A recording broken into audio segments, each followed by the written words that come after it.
1942 British ഭരണത്തിനെതിരെ ആരംഭിച്ച വലിയ ജനപ്രക്ഷോഭമാണ് quit India സമരം. ഓഗസ്റ്റ് 8 മുംബൈയിലെ ഗോവാലിയ ടാങ്ക് മൈതാനിയിൽ മഹാത്മാഗാന്ധി ഡു ഓർ ഡൈ എന്ന മുദ്രാവാക്യം പ്രഖ്യാപിച്ചതോടെയാണ് ഈ സമരം തുടങ്ങിയത്.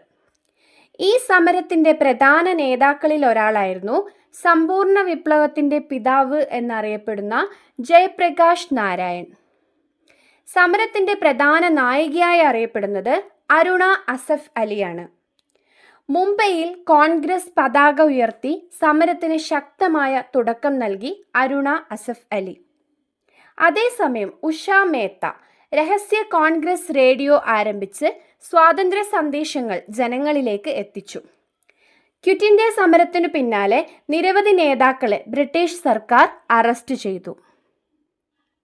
ക്വിറ്റ് ഇന്ത്യ സമരം ആരംഭിച്ചതോടെ ഗാന്ധിജിയെ അറസ്റ്റ് ചെയ്ത് പാർപ്പിച്ചത് പൂനെയിലെ ആഗാഖാൻ കൊട്ടാരത്തിൽ. ആഗാഖാൻ കൊട്ടാരത്തിൽ ഗാന്ധിജിക്കൊപ്പം തടവിലാക്കപ്പെട്ടവരാണ് കസ്തൂർബ ഗാന്ധി, സരോജിനി നായിഡു, മഹാദേവ് ദേശായി. ആഗാഖാൻ കൊട്ടാരത്തിൽ വെച്ച് നിര്യാതനായ ഗാന്ധിജിയുടെ പേഴ്സണൽ സെക്രട്ടറിയാണ് മഹാദേവ് ദേശായി. ക്വിറ്റ് ഇന്ത്യ സമരകാലത്ത് ജവഹർലാൽ നെഹ്റുവിനെ അറസ്റ്റ് ചെയ്ത് പാർപ്പിച്ചത് അഹമ്മദ് നഗർ കോട്ട. അഹമ്മദ് നഗർ കോട്ടയിൽ തടവിൽ കഴിഞ്ഞ കാലത്ത് ജവഹർലാൽ നെഹ്റു രചിച്ച കൃതിയാണ് ഇന്ത്യയെ കണ്ടെത്തൽ.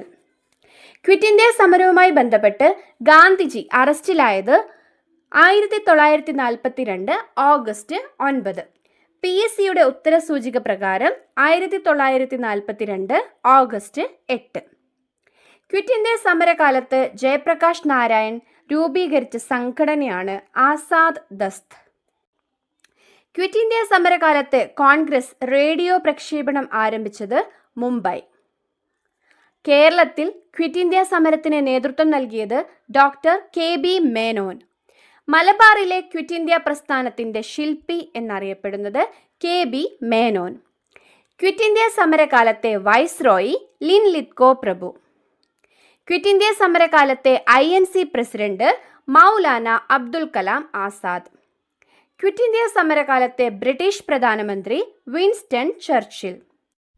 ക്വിറ്റ് ഇന്ത്യ സമരകാലത്തെ ഇന്ത്യയിലെ secretary of state Leo Amery Prabhu.